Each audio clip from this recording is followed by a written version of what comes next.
The Committee of the Legislative Branch will come to order. Welcome to the Subcommittee Markup for Fiscal Year 2024, the Legislative Branch Appropriations Bill.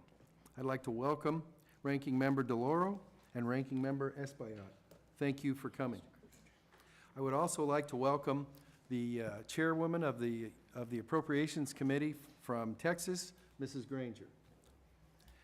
Colleagues, as we go into our last subcommittee meeting, I want to say thank you for your hard work and collegial attitude, and particularly the cooperation and patience of our ranking member, Mr. Espaillat, with the new guy in the chair.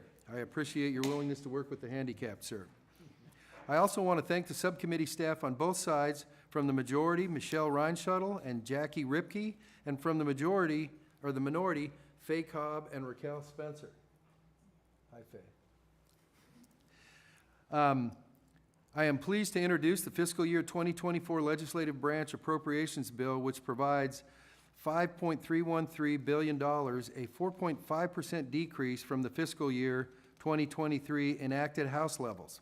The bill reflects both an acknowledgement that the legislative branch must set itself up as an example for fiscal restraint, while serving as an essential branch of government that is open and accessible to the American people. Details of the bill and report have been shared with the subcommittee members, and I trust you have familiarized yourself with them. The highlights and recommendations before us today remind us that this is but the beginning of the process.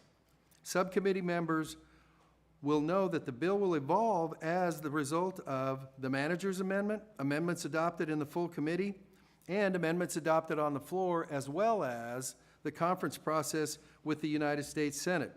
The bill includes $1.85 billion for operations of the House. This is a $3.4 million increase over last year's enacted level. The bill provides level funding for members' representation allowances, House leadership, intern pay, and congressional committees, while providing the resources needed by the House to do its job well, retain staff, and serve constituents. The bill includes a 6.3% increase in funding to allow for the hiring of a little over 2,200 sworn officers to fill mission-critical requirements to keep the Capitol complex open and safe for all who come here. That is an addition. That is a 6.3% addition to the Capitol Police previous level. The bill provides $806 million to the Government Accountability Office, a 2% increase over the 23 enacted level. The bill ensures that Congress remains open and working for the American people and provides the resources necessary for Congress to effectively serve its constituents and conduct our oversight responsibilities. With that, I yield to my ranking member from New York, Mr. Espaillat. Thank you, Chairman Amedee, Ranking Member DeLauro, and Chairwoman Granger, and as well as members of this committee. Thank you all for being here. The 224 legislative branch bill is $5.3 billion, which is $252 million below fiscal year 2023 enacted levels. You have been nothing but cordial, Mr. Chairman. You will always be welcome to the Bronx, to Washington Heights, to East Harlem, or Harlem.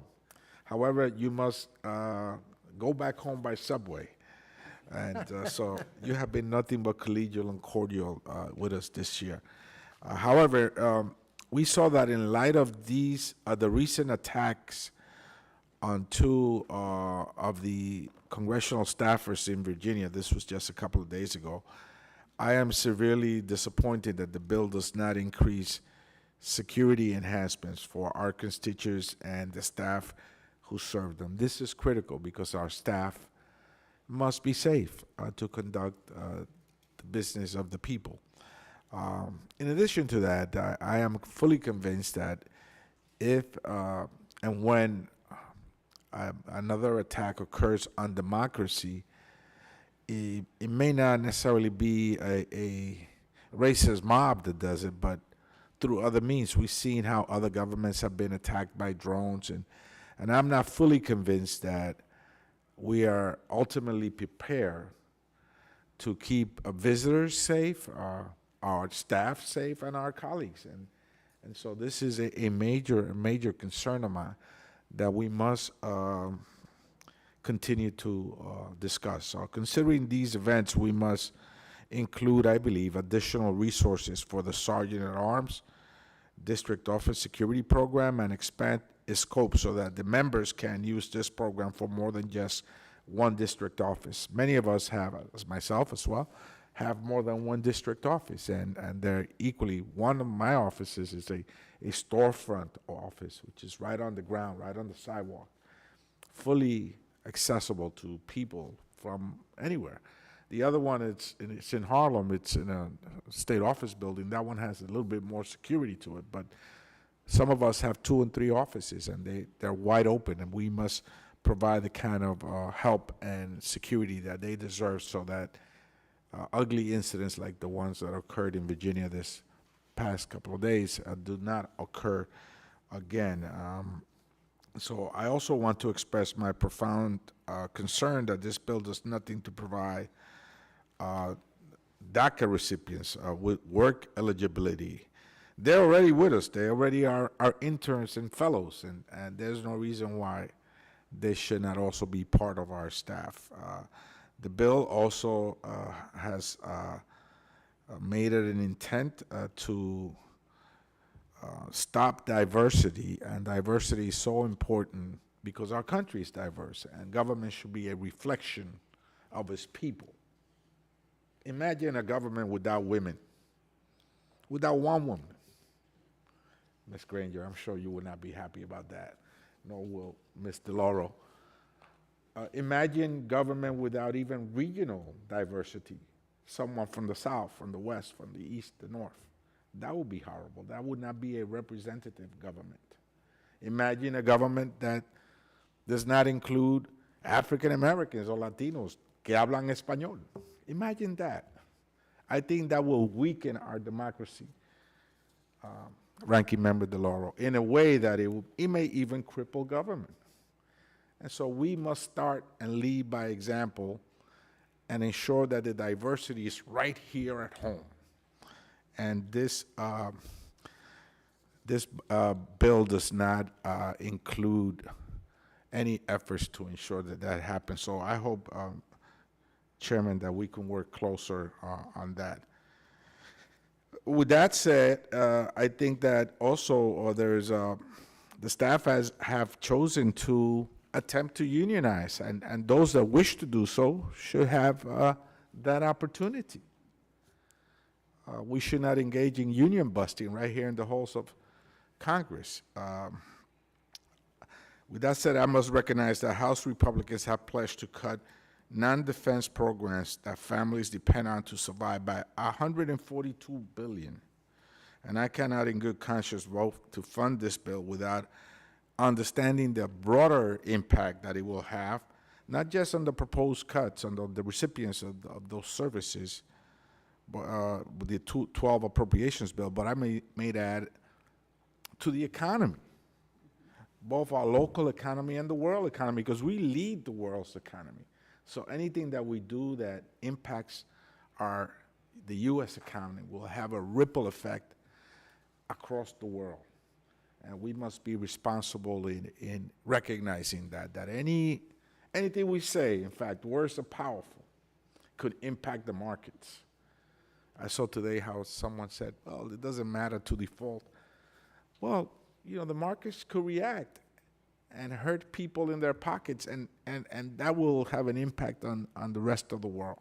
So, Mr. Chairman, for all those reasons, I cannot support this bill, and I respectfully request that my friends on the other side of the aisle go back and to the drawing board and come back with a workable allocation and a full slate of workable subcommittee allocations so that we are able to proceed with the important business of our 2024 appropriations work. I yield back, Mr. Chairman. You're always welcome to the Bronx. In fact, since the New York Yankees seems to be on a winning streak lately, we may even be able to catch a ball game. I yield back. I look forward to that, Mr. Ranking Member. Thank you very much. And I also look forward to the manager's amendment process to see what progress we can make. before we go in front of the full committee. And with that, I would like to recognize the gentlelady from Texas, the chairwoman of the Appropriations Committee, Mrs. Granger. The floor is yours. Thank you, Chairman Amadei, for presenting the fiscal year 2024 Legislative Branch Appropriations Bill. I appreciate the work you've done on this bill. The bill funds the many important functions of the legislative branch, including congressional oversight of the administration, the care and security of our historic buildings, and the funds members need to represent their districts. But those of us in Congress must do our part to reduce spending while funding our highest priorities. I'm pleased to say this bill strikes the right balance. Overall, the bill reduces funding for the legislative branch by 2%. This is done without impacting the day-to-day operations of Congress or sacrificing the security of the Capitol complex. Specifically, this bill continues the security measures that will keep the Capitol open and ensure members, staff, and visitors are safe. It supports our brave Capitol police officers by providing the funds necessary to recruit and retain the force. Most importantly, it provides resources to ensure that the House of Representatives can keep a close watch on the actions of the administration. To close, I want to thank the subcommittee members and staff, both majority and minority, for their hard work on this bill, and I thank you, Mr. Chairman. I yield back. Thank you, Madam Chair. The chair now recognizes my colleague from the state of Connecticut, the ranking member and fellow member of the Italian American Caucus, Mrs. DeLauro. The floor is yours. Thank you very much, and I want to commend your work. It's not the scope of this subcommittee, but to co-chair the Italian American Caucus in the House, a really a powerful group of members here just moving forward. So, and thank you very, very much. I too want to say a thank you to the subcommittee staff for all the work that you do, and I associate myself with the ranking member, Mr. Espaillat, in talking about we all have an obligation to make sure that our staff, whether they serve here in Washington, D.C., or whether they serve in our home districts, are safe every single day. We all will recall staff people who were in real, they were in jeopardy on January 6th. Some still haven't really weathered the storm in their own minds about their circumstances that day. I just to say, I can recall 9/11, and you know, staff running amok in the street, not knowing what was going on. So we do. They're mostly young people. As you look around, I think they're all 12 years old, and they're so wonderfully young and energetic, and they deserve our help and our support. And it's good for their parents to know, quite frankly, that we care about their health and their safety. So I support my colleagues' efforts to increase the funding to help to support their safety. We are at the second subcommittee market for 2024, and yet I would just say that the majority has not established a discretionary allocation for the committee and has yet to reveal its 12 subcommittee allocations.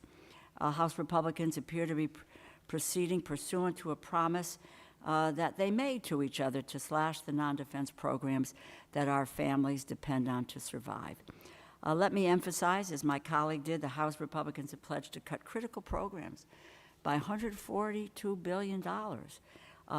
And by the majority's estimate, the bill before us today cuts more than $250 million from legislative branch. And because we have not been given information about the cuts that are being proposed by our Republican colleagues, that means that the other appropriations bills still must bear the brunt of the $142 billion in cuts. It really is simple mathematics. So it means across-the-board cuts of at least 22% to non-defense programs that would be required to meet the target.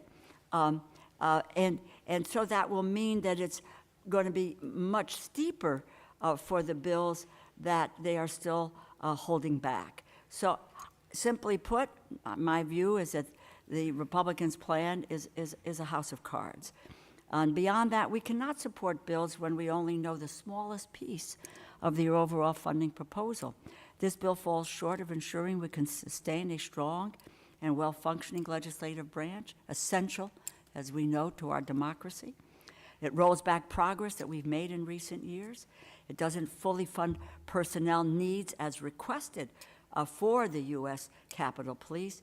It zeroes out funding for the Office of Diversity and Inclusion, as my colleague has pointed out, and does nothing to facilitate the use of funds for collective bargaining rights for congressional staffers. We made progress last Congress, but I believe that this bill takes us back. For those reasons, I cannot support the bill, and I too, as my colleagues have said, I respectfully request that my friends on the other side of the aisle, let's go back to the drawing board. Let's look at what are workable allocations for this committee and for all of the subcommittees. I believe, and I just have to draw on the history that what we have done in the past with my colleague Nita Lowy and myself over the last several years is we provided, and quite honestly, a full slate of allocations some 3 weeks prior to beginning markups, and that was that every single subcommittee would know what number they had to be able to mark to, so that every subcommittee would be, if you will, while the numbers may have been different in terms of allocation, but we're on an equal footing to know where they are, where they could go, what they could include, what they had to cut back on. No one is suggesting that it's all or nothing, but we worked very carefully, and particularly in funding that we negotiated with House and Senate last December, and prior to that, the prior March, an understanding that we work in a compromise situation, that there is no bill except for appropriations that needs to have bipartisan support, House and Senate, and both chambers, and be bicameral. If that is not there for the appropriations bills, then there is no bill, and the president doesn't sign the bill, and there is then a government shutdown. So we know the art of negotiation. Let's be able to lay that out. Let's get the allocations in place, and let's go to it, because there is no committee, both with the members who serve and with the staff who serve, that is able to deal with government services in the way that the Appropriations Committee does. Mr. Chairman, I yield back. Thank you. Thank you for your remarks. We look forward to working with ranking member and yourself on the manager's amendment, as well as preparing with the committee chair for the full committee markup. Appreciate your remarks. Are there any other members who wish to make an opening statement? The record should reflect none. So at this point in time, I would recognize Mr. Clyde for a motion regarding recommendation of the bill to the full committee. Thank you, Mr. Chair. And I move the bill be favorably reported to the full committee for any amendments. The motion is to favorably report to the full committee. Those in favor of the motion signify by saying aye. Aye. Those opposed, nay. No. Record should reflect that the ayes have it. The motion is agreed to. I ask unanimous consent that the staff be permitted to make technical and conforming changes to the bill and report as necessary. Without objection, so ordered.